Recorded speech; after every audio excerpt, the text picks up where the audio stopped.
Welcome to lesson 7. Oops, share screen. That's what I meant to do. Oops, here we are. Lesson 7, central limit theorem. This is probably the biggest and I think coolest lesson in all of statistics. All of inferential statistics is based on this lesson itself. Very, very cool stuff.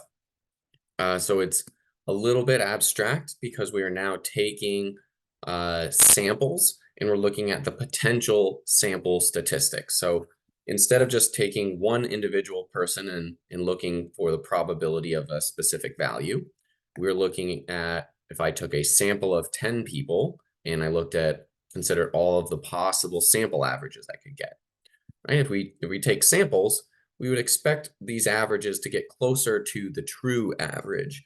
And a really surprising thing is that the distribution of these potential averages or these potential sample proportions becomes normally distributed, which lets us then use the normal CDF, use these methods that we've learned to find probability, even if we don't know what the original distribution was. I could have a data that has a uniform distribution, but when I start taking samples from that, I'll now have a normal distribution.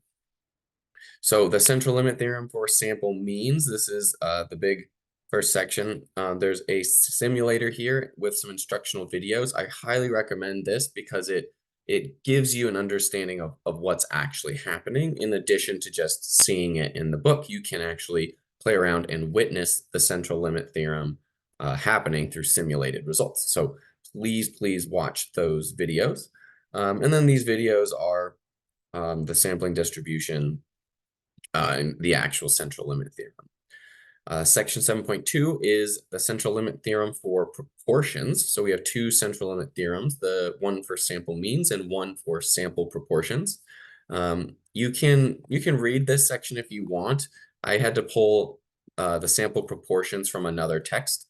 Our text doesn't teach the central limit theorem for proportions until inferential statistics, but I think it's worth learning now. So here's another textbook that had a sampling distribution for sample proportions section. I think they do a pretty good job. When you're reading through, you can again visualize how the distribution looks. And here's another simulator with instructional video, this time with proportions. Again, I highly recommend watching those videos so you can visualize, you can see what's happening instead of just taking the book's word for it or my word for it. A couple of different sample problems. And then lesson 7.3 is just putting them together, using the central limit theorem in various forms.